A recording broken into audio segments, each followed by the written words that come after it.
सुप्रभात, शुभ नमस्तु, शुभमस्तु। स्वागत है आप सभी का पीएसपी की ऑनलाइन क्लास में। मैं हूं मयंक चतुर्वेदी और आज हम पढ़ने जा रहे हैं हिंदी साहित्य के अंतर्गत काव्य शास्त्र का एक अध्ययन। और काव्य शास्त्र में हम बात करेंगे छंदों की। तो छंदों की अगर हम बात करें तो संस्कृत और हिंदी के छंदों में काफी समानता है, लेकिन अगर देखा जाए तो हिंदी के छंदों में हम केशवदास जी को याद करते हैं और केशवदास जी की रामचंद्रिका की बात करें तो केशवदास जी की रामचंद्रिका छंदों का अजायब घर कही जाती है। तो आइए छंदों की बात करते हैं। और छंद जैसे मैंने कल बताया था आपको कक्षा में कि छंद दो प्रकार के होते हैं, मात्रिक और वर्णिक।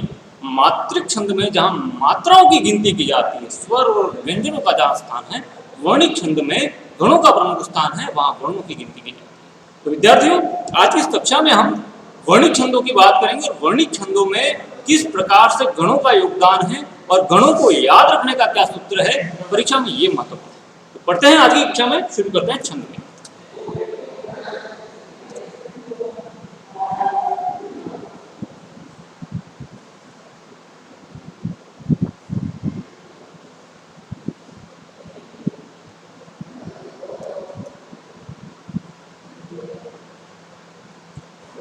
अब कल हमने कक्षा में पढ़ा था, मात्रिक और वर्णिक छंदों की बात की थी और मात्राओं का कैसे ज्ञान रखना है, कैसे बात करनी है। उसके बाद हम गणों की बात करेंगे, क्योंकि गणना कैसे की जाए, गणों की गणना कैसे की जाए, तो हम उसकी बात करेंगे। तो गणों को याद रखने का जो सूत्र है,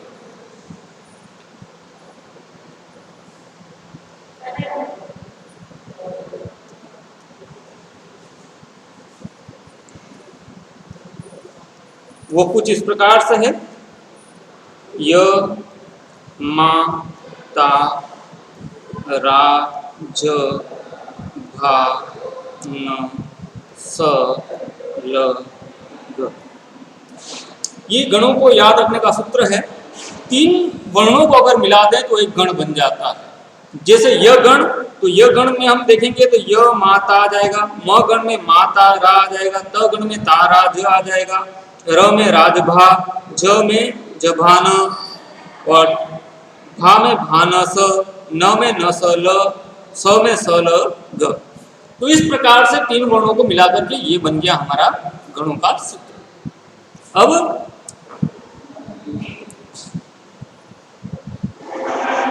इसमें एक चीज ध्यान रखनी है, इसमें पहले 8 वर्ण गणों के सूचक हैं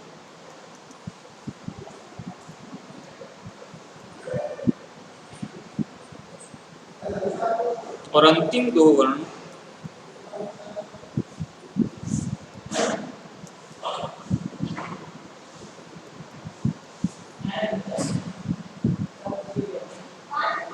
लघु ल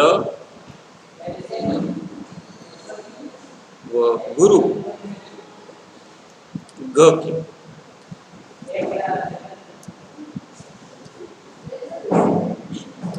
तो गण कुछ इस प्रकार से हुए, य मा,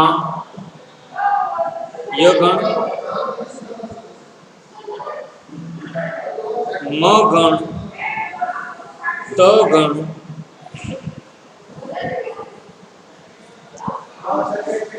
र गण, ज गण, भ गण, न,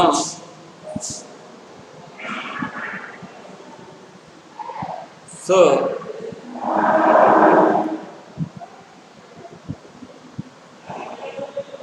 इस प्रकार से ये 8 गण हो गए।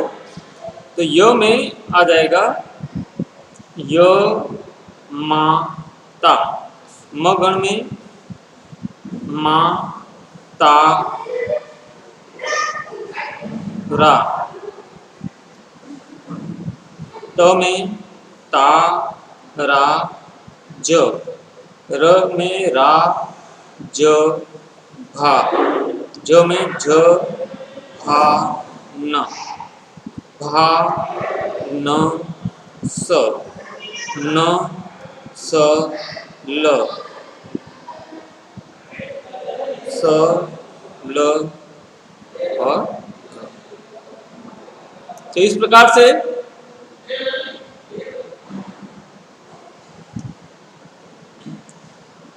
ये हो गया, 8 गण हो गए। अब मात्राएं देख लेते हैं, क्योंकि मैं आपको बता देता हूं कि यहाँ पर देखिए जिस प्रकार से मैंने आपको बताया था वैसे ही गण बने। तो य में य माता, तो य माता ये 3 गण हो गए। म में देखें तो माता रा, तो माता रा 3 गण हो गए। त में ताराज, ताराज गण हो गए। इस प्रकार से हमने 8 गण बना दिए ग्रुप।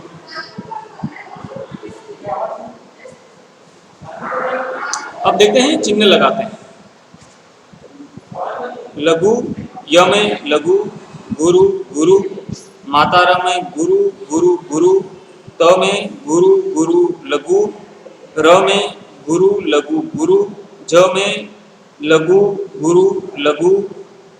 इसी प्रकार से आगे भ में गुरु लघु लघु, न में लघु लघु लघु, लघु लघु गुरु। तो इस प्रकार से ये मात्रा लगेंगी और इन मात्राओं का ज्ञान हमें होना जरूरी है। तो स्वर की बात कही, व्यंजन की बात कही है, और स्वर व्यंजन में देखें तो य में यहाँ पे लघु लगेगा, म में दीर्घ स्वर है तो गुरु, त में दीर्घ स्वर है तो गुरु। तो जहां पर लघु स्वर है, जहां ऋस्व स्वर है वहां लघु लगेगा, जहां दीर्घ स्वर है वहां गुरु लगेगा। तो इस हिसाब से हमने गण बना दिए। अब इन्हीं गणों को हमें आगे पढ़ना है। अब आगे बढ़ते हैं। छंद में गति का ज्ञान हमें रखना जरूरी है। छंद में गति का ज्ञान किस प्रकार से रखेंगे, तो ये मैं आपको बता देता हूं कि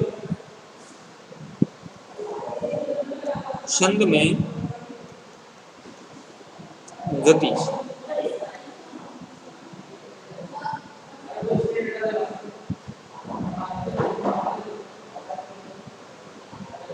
गति का मतलब पढ़ने का तरीका, कि उसको किस लय के साथ में, किस विचार प्रवाह के साथ में, उतार चढ़ाव के साथ में पढ़ा जाए, उसको गति होती है। तो ये बात हमें ध्यान रखनी है। छंद के पढ़ने के, छंद के पढ़ने के प्रवाह, प्रवाह को या लय को गति कहते हैं।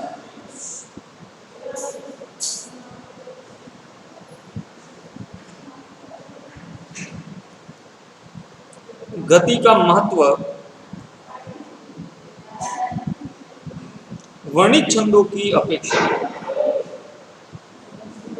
वर्णित छंदों की अपेक्षा मात्रिक छंदों में अधिक है। यानी कि वर्णित छंदों की अपेक्षा प्रवाह का ध्यान कहाँ रखा जाता है, तो मात्रिक छंदों में रखा जाता है। ये कहने का तात्पर्य है।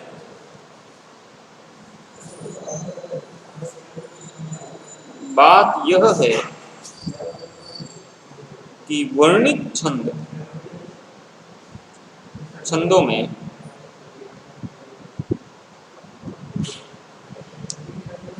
तो लघु गुरु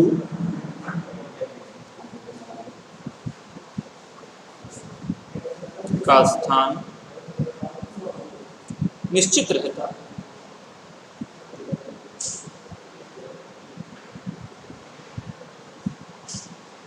किंतु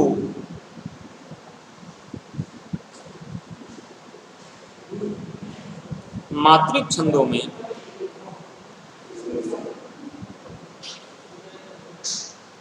लघु गुरु का स्थान निश्चित नहीं रहता।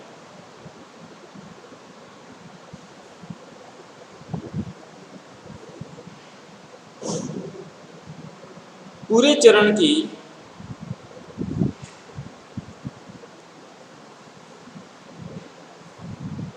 मात्राओं का निर्देश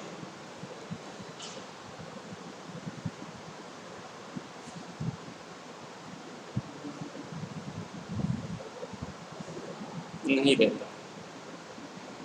ठीक है, तो इन चीजों को, इन नियमों को हमें ध्यान में रखना है, और इन नियमों को ध्यान में रखकर आगे फिर हमें छंदों का ज्ञान लेना है, क्योंकि ये बहुत ही महत्वपूर्ण चीज है। इस बात का विशेष ख्याल रखें। मात्राओं की संख्या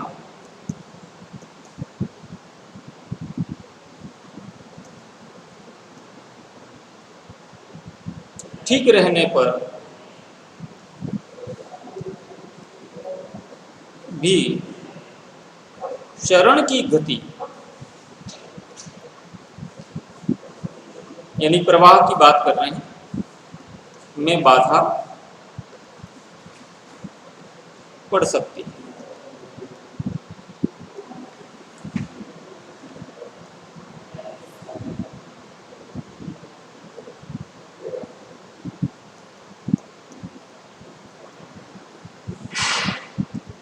ठीक है, जैसे अगर हम बात करें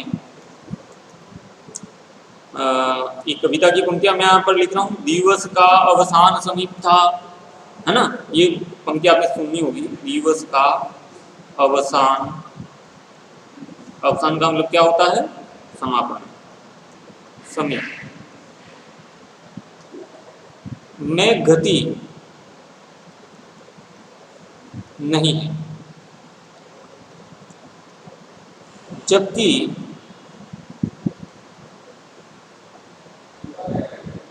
दिवस का अवसान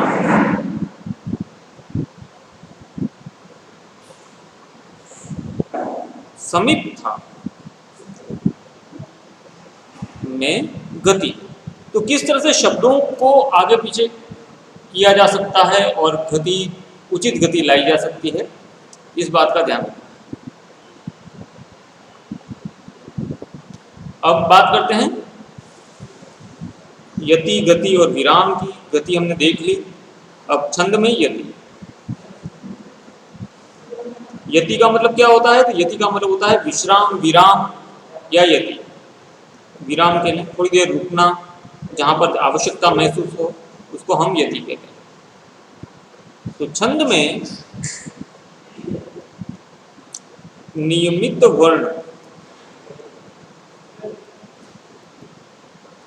या मात्रा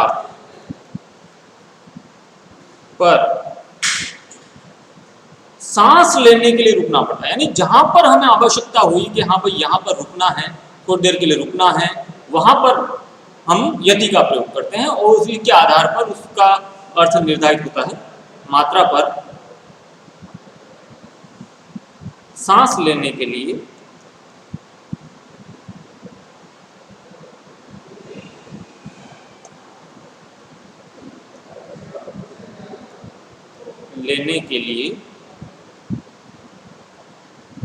रुकना। तो ये जो रुकने की बात है वो अर्थ निर्धारण के लिए भी काम आती है, क्योंकि किन्हीं काव्य पंक्तियों को अगर संलग्न बोला जाए बिना रोक टोक के या बिना रुके, तो शायद मेरे ख्याल से श्रोता या दर्शक उसका अर्थ नहीं ले पाए या कुछ और अर्थ ले लें। तो रुकना एक बात से महत्वपूर्ण इसलिए भी है ताकि उन पंक्तियों को समझा जा सके, रुकना पड़ता है। इसी रुकने के स्थान पर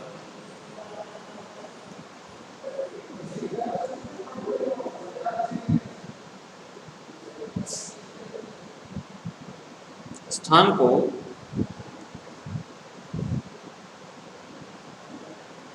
यति या विराम कहते हैं।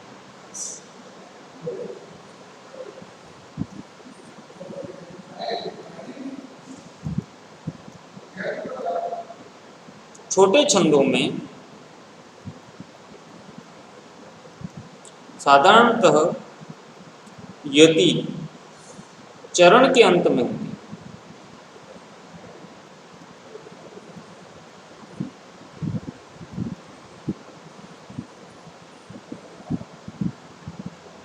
पर बड़े छंदों में एक ही चरण में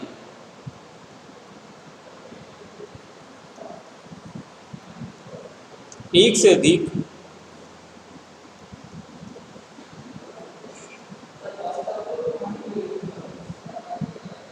यति या विराम होते हैं।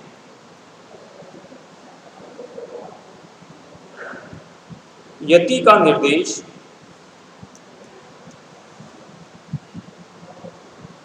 प्रायः छंद के लक्षण में ही कर दिया जाता है।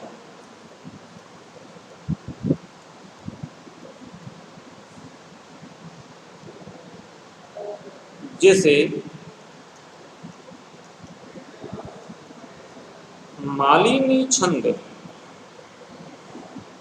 में पहली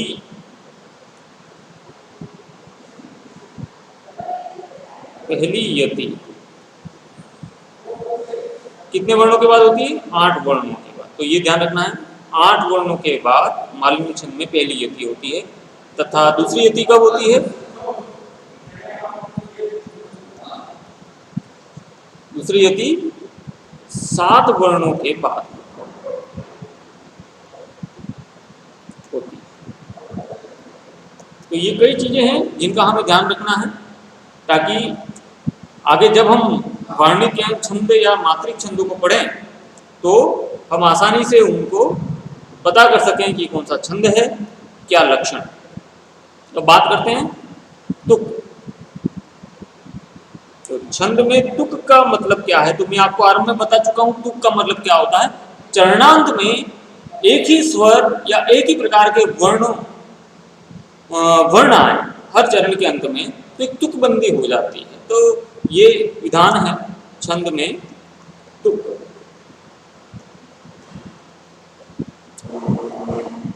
तो इसको भी आप ध्यान रखें, क्योंकि ये परीक्षा में छंद के लक्षणों में हमें लिखना होगा। ये जितनी भी चीजें मैं आपको बता रहा हूँ, जिस तरह से मैं बता रहा हूँ उसी तरह से आपको लिखना होगा छंद में तुक। तो छंद के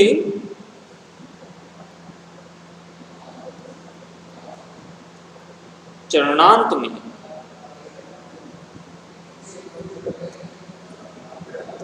चरणांत की अक्षर मैत्री। अक्षर मैत्री का मतलब एक ही प्रकार के वर्ण अगर आए जिसमें समान स्वर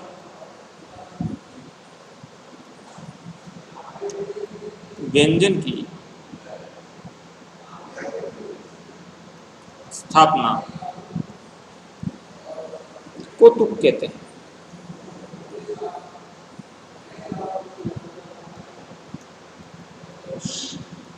जिस छंद के अंत में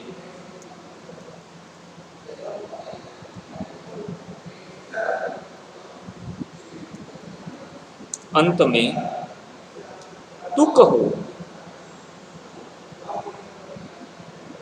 उसे तुकांत छंद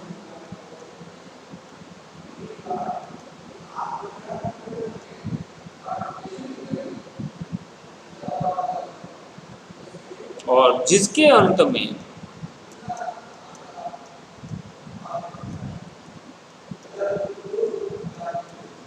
तुक न हो उसे अतुकांत छंद।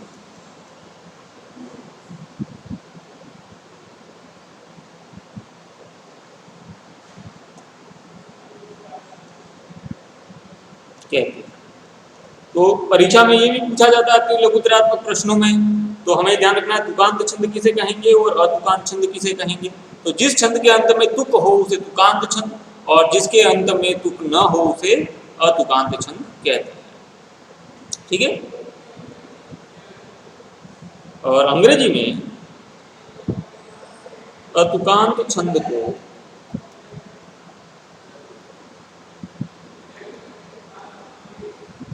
अंग्रेजी में क्या कहते हैं? Blank verse. ब्लैंक वर्स कहते हैं। तो ये भी ध्यान रखना है, वैसे जरूरी नहीं है इतना, लेकिन हमें ध्यान रखना है कि अंग्रेजी में अतुकांत छंद को क्या कहते हैं, तो ब्लैंक वर्स कहते हैं। अब तुक के भेद, अब छंद के भेद हम पढ़ेंगे। छंद के भेद यानी छंद कितने प्रकार के होते हैं, तो अभी तक जितनी भी सामग्री हमने पढ़ी, जितनी भी बातें हमने जानी हैं, उसके आधार पर 2 प्रकार के छंद होते हैं, मुख्य रूप से वर्णिक छंद और दूसरा है मात्रिक छंद। और तीसरे प्रकार का जो माना जाता है वो है उभय छंद, जिसमें वर्णों की भी गिनती की जाती है और मात्राओं की गिनती भी की जाती है। ठीक है, तो अगली कक्षा में हम इसको डिटेल से पढ़ेंगे, वर्णिक छंद और मात्रिक छंदों को। तब तक के लिए आपका बहुत बहुत धन्यवाद।